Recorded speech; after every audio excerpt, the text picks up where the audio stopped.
আসসালামু আলাইকুম। অবিরাম বাংলার সংবাদে সবাইকে স্বাগত জানাচ্ছি। আমি নাইম ফাথম মুবিন। শুরুতে বিআরবি কেবলস সংবাদ শিরোনাম জানিয়ে দেব সর্বশেষ আপডেট বাংলা সংবাদ। শুরুতেই শিরোনাম। শুরুতেই জানাবো, গণহত্যার বিচারের পূর্বে আওয়ামী লীগকে কোনো নির্বাচনে অংশগ্রহণ করতে দেব না, প্রয়োজনে দ্বিতীয় অভ্যুত্থান হবে, হুঁশিয়ারি দিলেন বৈষম্য বিরোধী ছাত্র আন্দোলনের সমন্বয়ক সার্জিস আলম। এদিকে এই দিন নয়, সামনে ভালো দিন আসবে।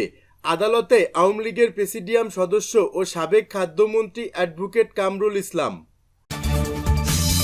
থাকছে দেশের অর্থনীতির অবস্থা ভয়াবহ, অর্থ উপদেষ্টা। এবং সর্বশেষ জানিয়ে দেব, নির্বাচন দিতে যত দেরি হবে সমস্যা তত বাড়বে, মির্জা ফখরুল। এতক্ষণ শুনছিলেন সংবাদ শিরোনাম, এখন থাকছে বিস্তারিত। প্রয়োজনে আবারও অভ্যুত্থান হবে, সার্জিস।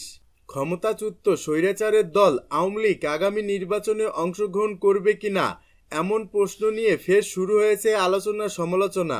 সম্প্রতি ভারতীয় সংবাদ মাধ্যম দ্য হিন্দুকে দেয়া এক সাক্ষাৎকারে আওয়ামী লীগ নির্বাচনে অংশ নিতে পারবে কিনা এমন প্রশ্নের জবাবে অন্তর্বর্তী সরকারের উপদেষ্টা ডক্টর মোহাম্মদ ইউনূস বলেছেন, আমরা রাজনৈতিক দল সম্পর্কে সিদ্ধান্ত নিতে চাইনি এবং বিএনপি বলেছে সব রাজনৈতিক দলকে নিয়ে নির্বাচনে প্রতিদ্বন্দ্বিতা করতে হবে, তাই তারা ইতিমধ্যেই তাদের রায় দিয়েছে এবং আমরা দেশের একটি বড় দলের মতামতকে অস্বীকার করতে পারি না।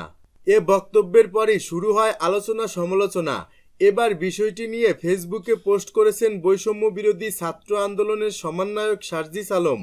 পোস্টে তিনি বলেন, গণহত্যার বিচারের পূর্বে আওয়ামী লীগকে কোনো নির্বাচনে অংশগ্রহণ করতে দিব না, প্রয়োজনে দ্বিতীয় অভ্যুত্থান হবে। একই দিন বিষয়টি নিয়ে ফেসবুকে লিখেছেন হাসনাত আবদুল্লাহ। তিনি বলেন, ছেলেদের রক্তের উপর পা রেখে দিল্লিকে কিবলা বানিয়ে ক্ষমতার মসনদে যার আকাঙ্ক্ষা জনগণের মুক্তির নিয়তের সঙ্গে বিশ্বাসঘাতকতা। আওয়ামী পুনর্বাসনের জন্য যারা উদ্যোগ নেবে তাদেরকে ইতিহাস গণশত্রু হিসেবে চিহ্নিত করবে। জুলাই অভ্যুত্থানের স্পিরিটকে যারা ধারণ করে, যারা গণমানুষের আশা আকাঙ্ক্ষার প্রতিফলন ঘটাতে চায়, তারা ২৪ পরবর্তী বাংলাদেশ আওয়ামী লীগের বিচার নিশ্চিত করার দাবি ছাড়া আওয়ামী লীগ নিয়ে রাজনৈতিক অঙ্গনে আর কোনো দ্বিতীয় বক্তব্য দিতে পারে না। অপর এক পোস্টে হ্যাশট্যাগ দিয়ে হাসনাত বলেন, রাজনৈতিক ষড়যন্ত্র বন্ধ করুন, আমরা ইতিমধ্যেই শহীদ। এই দিন নয়, সামনে ভালো দিন আসবে, আদালতে কামরুল। রাজধানীর নিউ মার্কেট থানার হত্যা মামলায় আওয়ামী লীগের প্রেসিডিয়াম সদস্য ও সাবেক খাদ্যমন্ত্রী অ্যাডভোকেট কামরুল ইসলামকে ৮ দিনের রিমান্ডে দিয়েছেন আদালত। রিমান্ড শুনানি চলাকালে আদালতকে কামরুল ইসলাম বলেন, সব দিন তো একরকম যায় না, এই দিন নয়, সামনে ভালো দিন আসবে। মঙ্গলবার Dhaka chief metropolitan magistrate Mohammad Ziadur রহমানের আদালত শুনানি শেষে এ আদেশ দেন। কামরুল ইসলাম আরও বলেন, নিউ মার্কেট এলাকা আমার অধীনে না, ওই এলাকার এমপি আমি নিজেও না। এ মামলায় আমাকে ৫৬ নম্বর আসামি করা হয়েছে। আমার নামটি হয়তো শেষ মুহূর্তে ভুলে এজাহারে লিখে দেওয়া হয়েছে। রিমান্ড শুনানিতে পুলিশ জানায়, ১৯ জুলাই নীলক্ষেতে ছাত্র জনতার আন্দোলনে পুলিশ গুলি চালায়। সে সময় ব্যবসায়ী আব্দুল ওয়াদুদ গুলিবদ্ধ হয়ে মারা যান। ঘটনার সঙ্গে কামরুল ইসলাম সরাসরি জড়িত। আওয়ামী লীগের প্রভাবশালী এ নেতা ধানমন্ডি সহ আশেপাশের এলাকায় সে সময় ত্রাসের রাজত্ব কায়েম করে। তার সরাসরি ইন্ধনে গুলি চালানো হয়। তবে আসামি পক্ষ অভিযোগ অস্বীকার করে তাকে নির্দোষ দাবি করে জামিন চান, যার বিরোধিতা করে রাষ্ট্রপক্ষ এবং রিমান্ডের সপক্ষে যুক্তি তুলে ধরেন। এর আগে সোমবার রাতে কামরুল ইসলামকে রাজধানীর উত্তরা থেকে গ্রেপ্তার করা হয়। নির্বাচন দিতে যত দেরি হবে সমস্যা তত বাড়বে, মির্জা ফখরুল। প্রধান উপদেষ্টা অধ্যাপক ডক্টর মোহাম্মদ ইউনূস জাতির উদ্দেশ্যে দেয়া ভাষণে নির্বাচনের রূপরেখা না দেয়ায় আশাহত হয়েছেন বিএনপির মহাসচিব মির্জা ফখরুল ইসলাম আলমগীর। তিনি বলেন, দ্রুত নির্বাচন হওয়াটা দেশের জন্য মঙ্গল। নির্বাচন যত দেরিতে হবে সমস্যা তত বাড়বে। কেন বলছি সেটা আমাদের অভিজ্ঞতা থেকে। এই ধরনের সরকার যত বেশি দিন থাকে তত সমস্যা তৈরি হবে, কারণ অন্তর্বর্তী সরকার নির্বাচিত নয়, তাদের তো ম্যান্ডেট নেই।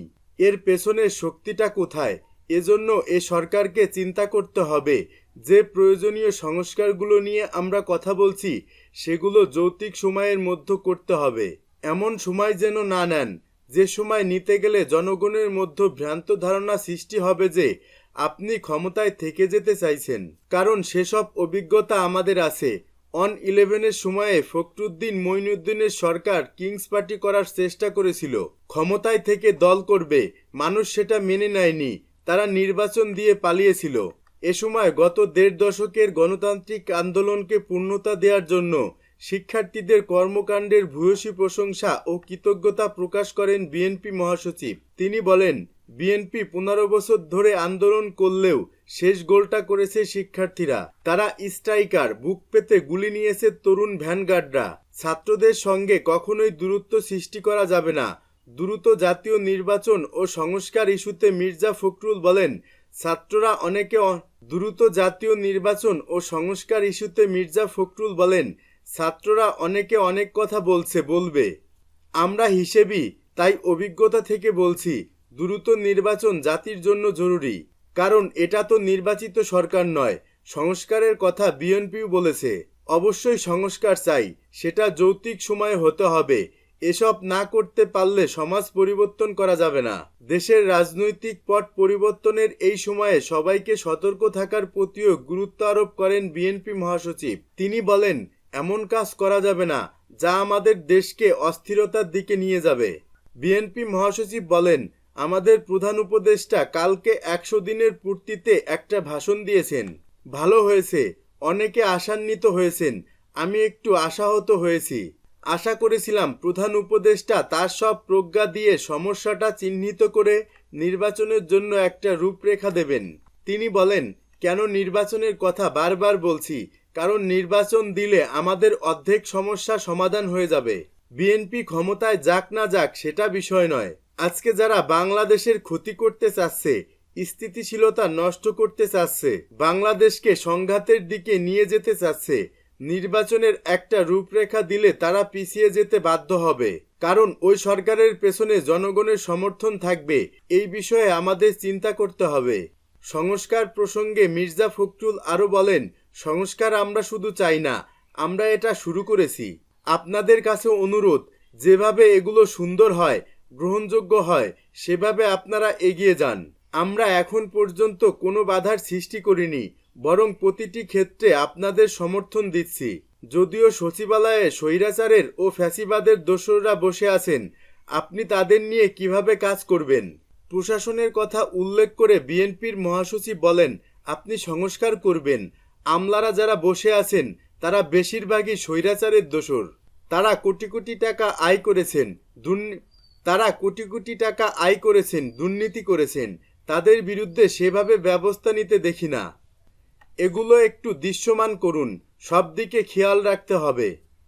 প্রশাসন চালানো, দেশ শাসন করা, এগুলোতে যেন মানুষ শান্তি পায়, সে বিষয়ে খেয়াল রাখতে হবে। বাজার পরিস্থিতির কথা তুলে ধরে মির্জা ফখরুল বলেন, জিনিসপত্রের দাম